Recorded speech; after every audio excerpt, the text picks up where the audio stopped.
जय माता दी। ओम नमः चंडिकाय नमः।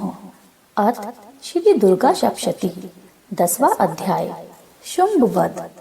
महर्षि मेधा ने कहा, हे राजन, अपने प्यारे भाई को मरा हुआ देखकर तथा सेना को नष्ट हुई देखकर क्रोध में भरकर दैत्यराज शुंभ कहने लगा, दुष्ट दुर्गे, तू अहंकार से गर्व मत कर, क्योंकि तू दूसरों के बल पर लड़ रही है। देवी ने कहा, हे दुष्ट, देख, मैं अकेली ही खड़ी हूँ। इस संसार में मेरे सिवा दूसरा कौन है? यह सब मेरी ही शक्तियाँ हैं। देख, यह सब की सब मुझ में ही प्रविष्ट हो रही हैं। इसके पश्चात ब्राह्मणी आदि सब देवियाँ उस देवी के शरीर में लीन हो गई और देवी अकेली रह गई। तब देवी ने कहा, मैं अपनी ऐश्वर्य शक्ति से अनेक रूपों में यहाँ उपस्थित थी। उन सब रूपों को मैंने समेट लिया है। अब मैं अकेली यहाँ खड़ी हूँ, तुम भी यहीं ठहरो। महर्षि मेधा ने कहा। तब देवताओं और राक्षसों के देखते ही देखते देवी तथा शुंभ में भयंकर युद्ध होने लगा। अंबिका देवी ने सैकड़ों अस्त्र शस्त्र छोड़े। उधर दैत्यराज ने भी भयंकर अस्त्रों का प्रहार प्रारंभ कर दिया।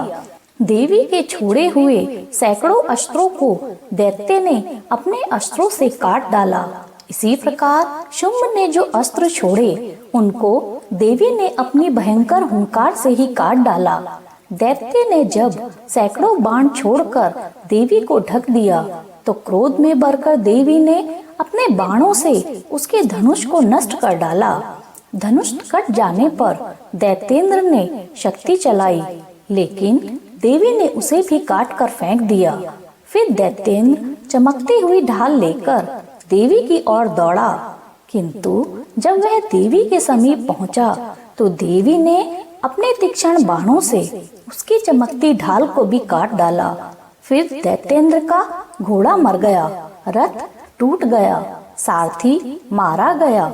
तब वह भयंकर मुदगड़ लेकर देवी पर आक्रमण करने के लिए चला, किंतु देवी ने अपने तीक्ष्ण बाणों से उसके मुदगड़ को भी काट दिया। इस पर दैत्य ने क्रोध में भरकर देवी की छाती में बड़ी जोर से मुक्का मारा। दैत्य ने जब देवी को मुक्का मारा तो देवी ने भी उसकी छाती में एक जोर से थप्पड़ मारा। थप्पड़ खाकर पहले तो दैत्य पृथ्वी पर गिर पड़ा, किंतु तुरंत ही वह उठ खड़ा हुआ। फिर वह देवी को पकड़कर आकाश की ओर उछला और वहां जाकर दोनों में युद्ध होने लगा। वह युद्ध ऋषियों और देवताओं को आश्चर्य में डालने वाला था। देवी आकाश में दैत्य के साथ बहुत देर तक युद्ध करती रही। फिर देवी ने उसे आकाश में घुमाकर पृथ्वी पर पटक दिया। दुष्ट आत्मा दैत्य पुनः उठकर देवी को मारने के लिए दौड़ा। तब उसको अपनी ओर आता देखकर देवी ने उसकी छाती विदीर्ण करके उसको पृथ्वी पर फेंक दिया। देवी के त्रिशूल से घायल होने पर उस दैत्य के प्राण पखेरु हो गए और उसके मरने पर समुद्र, द्वीप, पर्वत और पृथ्वी सब कांपने लग गए। तदंतर उस दुष्टात्मा के मरने से संपूर्ण जगत प्रसन्न व स्वस्थ हो गया और आकाश निर्मल हो गया। पहले तो उत्पात सूचक मेघ और उल्कापात होते थे, वह सब शांत हो गए। उसके मारे जाने पर नदियां अपने ठीक मार्ग से बहने लगी। संपूर्ण देवताओं का हृदय हर्ष से भर गया और गंधर्वनियां सुंदर गान गाने लगी। गंधर्व बाजे बजाने लगे और अप्सराएं नाचने लगी। पवित्र वायु बहने लगी। सूर्य की क्रांति स्वच्छ हो गई। यज्ञशालाओं की बुझी हुई अग्नि अपने आप प्रज्वलित हो उठी और चारों दिशाओं में शांति फैल गई। जय माता दी।